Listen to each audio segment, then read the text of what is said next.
You're now experiencing data with Brian O'Neill. Experiencing Data explores how product managers, analytics leaders, data scientists, and executives are looking at design and user experience as a way to make their custom enterprise data products and analytics applications more useful, usable, and valuable. And now, here's your host, the founder and principal of Designing for Analytics, Brian O'Neill. Welcome back to Experiencing Data. This is Brian T. O'Neill. Today, the invisible intelligence gap. I have been thinking that one of the things that's been missing from the podcast and from my writing to the mailing list, and I hope most of the listeners here, if you're not aware, I do have a free weekly insights mailing list at designingforanalytics.com/list. Anyhow, I was thinking that one of the things that might not be clear to new audiences that are finding my work is kind of an overarching worldview about how product and design, product management and user experience design issues can cause problems with adoption and sales in commercial revenue generating analytics products. So today's episode is really an attempt to kind of give almost like a 101 primer at a very high level about why should you care about any of this stuff and what's my perspective on all of this. I have released multiple frameworks over the years to help people design better data products that sell themselves, that get used, that drive outcomes for both users and for organizations and businesses. But I kind of felt like there was a high-level perspective piece that kind of pulls all these ideas together that was missing. So that's what today's episode is going to attempt to do. My goal is that if you're listening to this, that if you were to refer, someone to my work, this would almost be like the 101 start here episode. And it's kind of funny because I think this is, episode 189. I don't number them until after they come out. So I think it's around episode 189. And it's kind of funny. You'd think that someone would have gotten to this before 189 episodes. But hey, that's how I roll. Sometimes you write to think. That's something that I had to learn. I always thought you premeditate all the ideas and then you write them down and publish them. And nope, that's not how it works. You actually write to think. And I write before I do podcast episodes to clarify my thinking and to keep bringing you something that is from a real human being. So not that I don't use artificial intelligence myself all the time in my business and to challenge my ideas and to challenge clarity in my thinking. And this is no exception to that. So anyhow, enough about the meta stuff. Let's jump into the invisible intelligence gap. So the invisible intelligence gap, why sophisticated B2B analytics products don't sell despite their technical excellence. So I'm going to use the word sell here. I'm also going to sometimes talk about adoption. These things can be commingled depending on your business model, whether you have end users that can actually trial software on their own, or whether you have a higher touch POC or evaluation process, you're running on-prem or private cloud software. Sometimes there's a little bit of usage that happens in front of a sale, and sometimes it's the other way around where you just got to get your foot in the door and end users are actually later in the game after your fiscal sponsor you've passed that first gate with them. So, but I will try to be clear in my language. So I've worked with a lot of teams building analytics and insights products and decision support systems. And the pattern I keep seeing isn't that the math and the data, the analytics themselves are wrong, or that the machine learning and AI models are weak. A lot of the time, the technology is just fine. The challenge is that all of that, not always artificial intelligence per se, but just we'll call it intelligence if we think about our insights that we generate, they're not surfacing as value to your customer. And when I say customer, your customer is really a collection of your fiscal sponsor, your fiscal buyer, your end users, who are not always the buyers if you're in one of those kind of eval software situations, You have a product that requires some type of internal usage POC evaluation before there's a purchase made. And sometimes those end users have stakeholders of their own. I kind of collectively put all this under the word customer. When your product's value is opaque, either new customer acquisition suffers, or once you get in the door with the fiscal buyer, the end users don't find the product useful enough to change their current behavior and workflows. So you end up with dashboards that look impressive, AI features that demo well, pilots might get strong reactions, and then usage stalls. Sales cycles drag on, and teams quietly revert to spreadsheets and other tools that they might be using. Buyers, or rather prospective buyers, say that they like your vision, but deals don't seem to move into that closed won stage. So if your gut tells you the primary blocker is not your sales process, and it's not pricing and packaging, it's not procurement issues, which I know can be difficult, or data quality, or risk and compliance, then you might be suffering from what I call this invisible intelligence gap. Your customers are always the judge of value. So when they don't buy, it can mean this isn't valuable enough for us, full stop. But it can also mean this might be valuable, but it's too hard or too risky or too disruptive to adopt it consistently. And so this invisible intelligence gap is really about that second kind of objection, that second no. The invisible intelligence gap shows up when your data-driven product produces value, but that value is conditional on people changing how they work. In other words, your system may generate the right answers, data, or insights, but the customer only benefits if they interpret it correctly, they trust it, they integrate it into their workflow, and they act on it consistently. And with the probabilistic nature of Gen AI, the additional burden of not making the customer lives worse also has to be stated. So combined, these are often a much higher bar than many product teams realize. Buyers evaluate your solution as if value, which is always defined by them and subjective, that this value should be obvious. But users experience your product as things such as another user interface or experience to learn, another process, another decision to own, and another risk to take. And when the cognitive and political cost of changing behavior outweighs the perceived improvement, you're competing against a rival. And that rival is the customer's status quo, how stuff gets done currently, what tools we use now. Hello, Excel. So, what are some of the common symptoms of the invisible intelligence gap? If you're building a B2B analytics or AI product, you may have seen these symptoms before during sales conversations or your evals.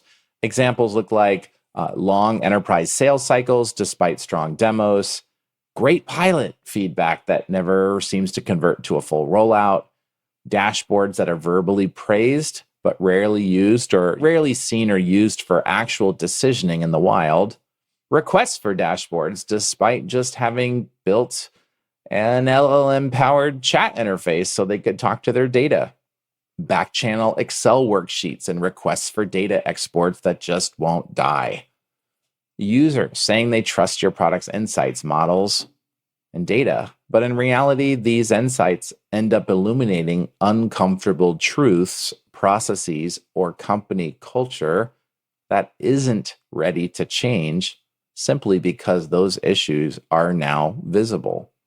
And you provide massive work reduction or efficiency with AI, while also accelerating the customer's confrontation with that next big and often tougher challenge that used to be downstream or more of a tomorrow problem. Now, while some of these issues here can be attributed to marketing problems, they're unlikely training issues. If you're getting leads, but the deals aren't closing, the root cause may be product management, design, and user experience challenges. The humans in the loop, your ICP buyers and or the end users, see too much risk despite the technical excellence of your software. So, what's actually happening? Most of the time, analytics, insights, and AI systems require human behavior change to unlock their full value. A process has to, let me give you some examples here. So, like, a process has to change. One that has dependencies, change risks, unaligned incentives, or status quo bias. Or a pivot away from gut, experience, or seniority-driven decision-making, given the cold, hard facts of what your product likely illuminates. Or trusting a model backed up with solid evidence that challenges long-held beliefs. Or forcing accountability for when your AI-powered product is inevitably wrong and possibly wrong at scale. And finally, accepting that machines may be better at busy work, and the remaining humans in the loop may have to have more accountability and responsibility for value creation than was previously expected. The more your product automates, the more it can collapse one part of a workflow and push new, higher-order decisions into the user's lap. That can be powerful, but it also creates new friction. So while your product team is thinking, hey, we've eliminated 50% of the work from the user, that's great. And a fiscal buyer can likely quantify that value fairly easily. The end users may be thinking, great, now I'm responsible for the hard part. And so when that gap isn't intentionally designed for, sales can stall or usage can stall. So let's talk about 3 amplifiers of the invisible intelligence gap. If the value of your analytics, insights, or AI is not coming across to users, as evidenced by low usage or sales traction, there are often just 3 primary amplifiers contributing to your solution's intelligence remaining hidden in the eyes of the user. And I should say here, when I talk about hidden intelligence, I'm not talking about this in a positive situation, because there can be times when we, especially in design, where we intentionally obfuscate things that the system is doing. And particularly with AI, and we think about agentic AI, how much feedback do you provide to the human beings that are in the loop of these systems? What is too much information? What is not enough? For any of you that have used a terminal before to write code or to do whatever it is in Linux or Unix that you need to do, you've seen command line stuff before. Well, when you're installing packages, for example, or you're running a job or whatever it may be, somebody decided, how much do you get to see about what's going on? How much logging is there going to be that's pushed to the screen? Do you really need to see 5,000 lines per second going by? Do you want to see a dot slowly crossing the screen? The point here is, when I talk about invisible intelligence, I'm talking about your product is probably promising some kind of insights or intelligence edge that they can't get somewhere else. And I'm saying the value of that intelligence is hidden. I'm not saying the background engineering processes and the reasoning that the model is doing or any of this kind of stuff. I'm not talking about that being hidden. Some of that should be hidden. I'm talking about the value of your intelligence is not obvious to customers. So now with that clarity, let's jump back to the 3 amplifiers of this invisible intelligence gap. Number 1, the value translation gap. Customers and users can't clearly connect what your product does to what they personally need to achieve. So the insight is there, but the meaning isn't obvious. Especially important to be acutely aware of this in enterprise contexts where fiscal buyers and end users often are not the same people. And ironically, while you and or your sales team are likely focused on the budget holder and winning the sale, the value to the budget holder is often primarily dependent on meaningful usage of the product by the end user population. This value translation problem can surface itself pre-sale i.e., in your marketing and messaging and how you talk about yourself during the sales process and calls, during trials and evals, or even after the sale, particularly when the value of the product depends on that usage from those users who had no say or no presence in the purchasing process. So that's the value translation gap. The second amplifier of the invisible intelligence gap is the workflow alignment gap. So the product's ideal usage pattern doesn't match how work actually gets done inside the organization or inside the team that's using it or the individual.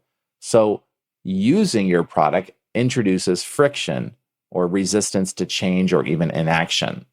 In short, the product has to make users' lives better, which is largely dependent on how well the product's UI and UX was designed. In order to make it better, it also means that you have to have great clarity on what your baseline is from which you're going to improve.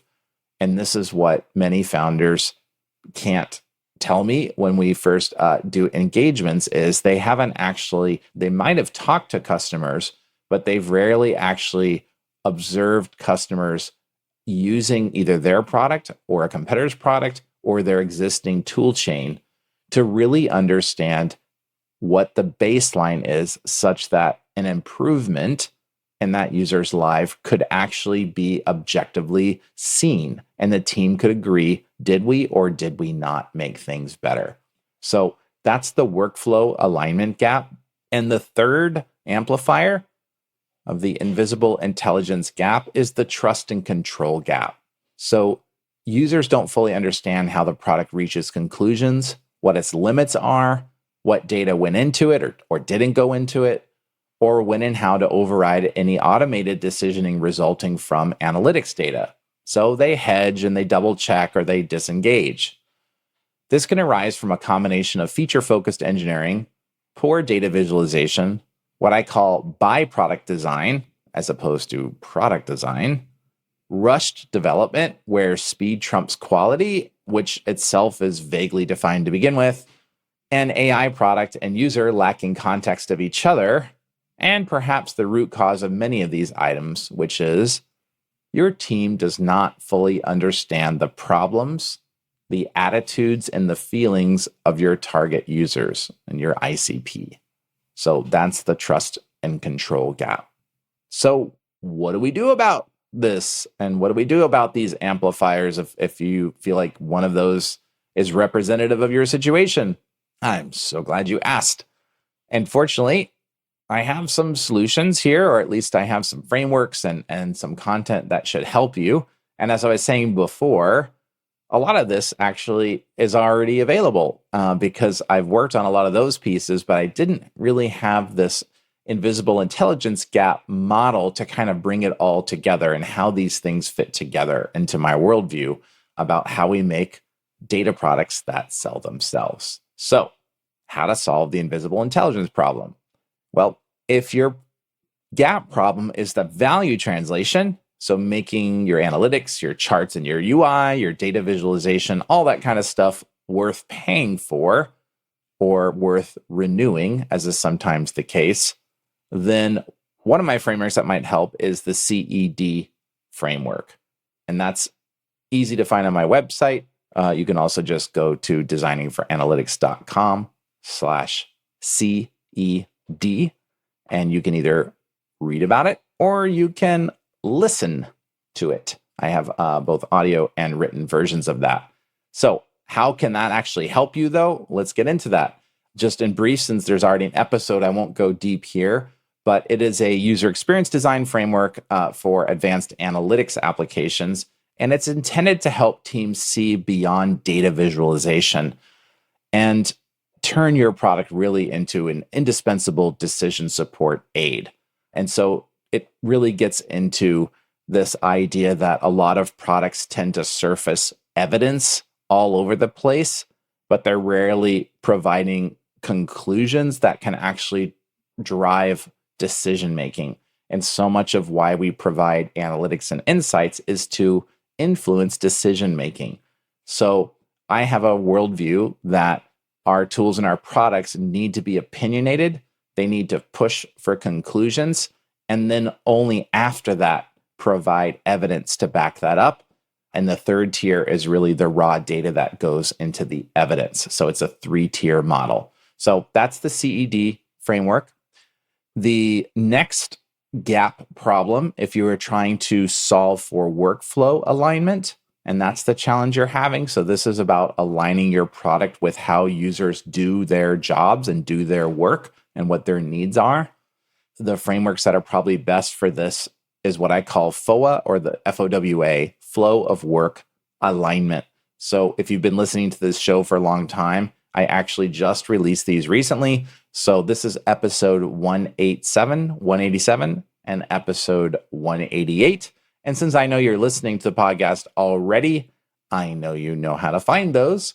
So they are, of course, on designingforanalytics.com. If you go to the podcast page, you can see all the episodes there in numerical order. So check those out. And how can the FOWA, or flow of work alignment, help you? By minimizing the behavior change your product imposes on users, you can make the product and user experience feel more aligned with how users work today, so that improvements with your product in the loop, the value is obvious to them. So check those out. And the third one, if your gap problem is perceived user trust and control over your AI, if this is where there are concerns, you may want to try out the MIRRR, User Experience Design Framework for Trustworthy Agentic AI Applications. MIRRR is spelled MIRRR, MIRRR. This is easily findable. It is episode 175. And how can this help you? Well, is your product's design, is it mostly a prompt box? Because chances are that is probably a problem. Unless you're a foundation model company, and even then, I'm most of the people listening to this are, I'm guessing, not working at foundation model companies. You are, if anything, building products on top of this capability, or using this capability to enhance traditional analytical data products, or products, as it may be. So if you're just relying on a prompt box here, you probably have challenges. And so the MIRRR framework will help you see what product design and product management considerations you need to be thinking of when designing for probabilistic interfaces. Meaning, and I think most of you probably know what I'm talking about here, but probabilistic meaning we don't always know how the system is going to respond. We do not deterministically code in all the edge cases. We know how every possible state of every screen would be because it's all in the flow of the code. Instead, we don't really know what's going to always come out. So we can also do damage. And so we need to actually put some intentional guardrails in place, and not just data privacy guardrails and all of that, but I think of it as design and user experience guardrails. So the MIRRR framework will go into that and help you solve that perceived trust and control issue that an AI product of yours may be experiencing with your ICP. So that's really it. That's all I have for you today. That's kind of my summary of this invisible intelligence gap challenge. I'm really hoping that this helps you avoid creating technically right, effectively wrong software. Nobody needs that, and it's fairly easy to do. So if your B2B analytics or AI product works in theory, but it's struggling in the real world, where sales feel harder than they should and user adoption never really quite matches your vision, you may not have a feature problem. You may have an invisible intelligence challenge, whereby your product value simply isn't being seen or felt by the buyers and users and the stakeholders, aka your target customer. The first step may not be adding more capabilities from your backlog or improving your models per se. It's making sure the value is tangible, the product is useful and usable, and perhaps most of all, it's desirable. Hope that helps. If you found this episode useful, I'm really hoping you'll consider sharing it. Again, this is meant to be kind of a high-level overview to my whole worldview about building indispensable data products that sell themselves. That's really what my goal is for B2B commercial software product leaders in the analytics and AI space. So please consider sharing. For now, that's all, and we'll be back soon. Cheers. We hope you enjoyed this episode of Experiencing Data with Brian O'Neill. If you did enjoy it, please consider sharing it with the hashtag #ExperiencingData. To get future podcast updates or to subscribe to Brian's mailing list, where he shares his insights on designing valuable enterprise data products and applications, visit designingforanalytics.com/podcast.